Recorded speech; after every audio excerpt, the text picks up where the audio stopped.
On the surface, Hermes looks like a luxury house that left money on the table. It didn't. Paris, 2024. Axel Dumas kept growth slower than demand, kept supply tighter than rivals, and turned restraint into one of the most profitable operating systems in consumer goods. The players matter. Hermes remains controlled by descendants of the founding family through the H51 holding structure, a takeover defense built after Bernard Arnault quietly assembled a stake in 2010. Axel Dumas, from the sixth generation, runs the business with the patience of an owner, not a quarterly tenant. Across the table sits Arnault and LVMH, the most formidable consolidator in modern luxury. I have met versions of that chairman in New York, London, and Hong Kong. Brilliant operators, relentless buyers. They see undermanaged assets everywhere. Hermes was the rare target that turned the siege into corporate discipline. The setup began long before the headlines. Luxury spent 2 decades chasing scale through leather goods, travel retail, wider store networks, and very generous wholesale relationships. The industry learned to love the multiple attached to fast comps. Hermes kept a narrower channel and a lower pulse. That decision looked quaint in the age of expansion. It was not quaint at all. A Birkin or Kelly was never treated like a unit in a spreadsheet. Production sat inside a craft system with long apprenticeship cycles, French workshops, and capacity additions measured in years, not conference call optimism. There was also an older cultural choice. Hermes sells objects whose value depends on social distance. If too many appear too quickly, the asset degrades in public. Luxury investors often model volume first and mystique second. In my experience, that is how a fine house becomes a very efficient department store concession. The mechanics are clearer in the numbers. In 2023, Hermes revenue reached roughly 13.4 billion euros, with operating income around 5.7 billion euros and recurring operating margin above 42%. Those figures are extraordinary. They came without the usual industry addiction to markdowns, logo overexposure, or acquisition-driven sugar highs. The cap table logic is just as important as the income statement. Family control insulated management from the obvious temptation to flood the channel. Public shareholders got liquidity, but not command. That distinction matters. What the chairman wants is rarely what the chairman says he wants. Here, the owners wanted continuity. Distribution stayed tight. Hermes relies overwhelmingly on directly operated stores and keeps wholesale exposure limited. That preserves pricing, client data, presentation, and, most of all, refusal rights. A luxury house that controls the shelf controls the clock. It can disappoint this quarter and protect the next 10 years. The product architecture followed the same discipline. Leather goods remained the halo. Silk and ready-to-wear supported the house. Beauty and watches added breadth, and pricing climbed carefully. There was no heroic synergy line because there was no large roll-up.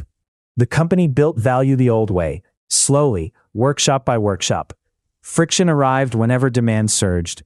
After lockdowns, luxury spending snapped back hard, especially in the United States and then with returning Chinese travel.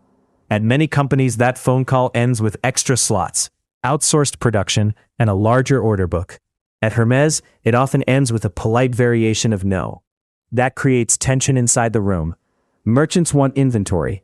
Store managers want conversion. Investors want acceleration.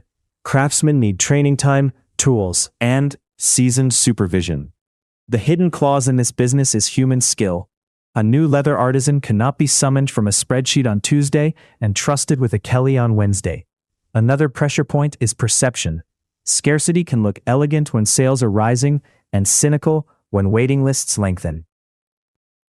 Hermes has had to balance exclusivity against irritation, particularly online, where desire and resentment travel together. Board minutes in businesses like this usually contain the same phrase in cleaner language. Do not cheapen the franchise. The result has been almost annoyingly consistent. Hermes kept posting growth that many companies would celebrate. Yet it still appeared restrained beside demand. Investors eventually paid up for that discipline. The market learned that slower throughput with intact pricing power can produce a superior multiple and a sturdier moat. The first earnings call after each strong year tells the same story. Questions circle around capacity, China, aspirational consumers, and whether management will lean harder into volume. The answers remain measured. More workshops will open. Training will continue. Distribution will stay selective. Dry language, serious consequences. Competitors have often pursued a more familiar pattern: push accessories harder, expand store count, stretch price points, introduce more entry product. There is nothing illegal in that sentence. There is also a reason so many luxury houses spend years rebuilding exclusivity after over-enjoying it. I have seen this before in another form at Ferrari after the Sergio Marchionne era, and before that, under Luca di Montezemolo. The company understood that constrained supply could lift brand heat, pricing, and resale values more effectively than volume. Faster output was available. Management chose the franchise instead. There is an older analog in spirits, Diageo, and before it, several family-controlled wine and cognac houses learned that prestige labels earn their keep through ritualized scarcity and channel control. Once a premium bottle becomes easy everywhere, the gross margin may hold for a while. The aura usually does not. What 30 years taught me is simple. In branded goods, the temptation to monetize demand immediately is strongest when management is praised for discipline.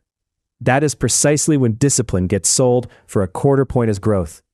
Some boards notice only when the repair bill arrives, carrying a larger discount rate. Hermès is running an old pattern with unusual consistency.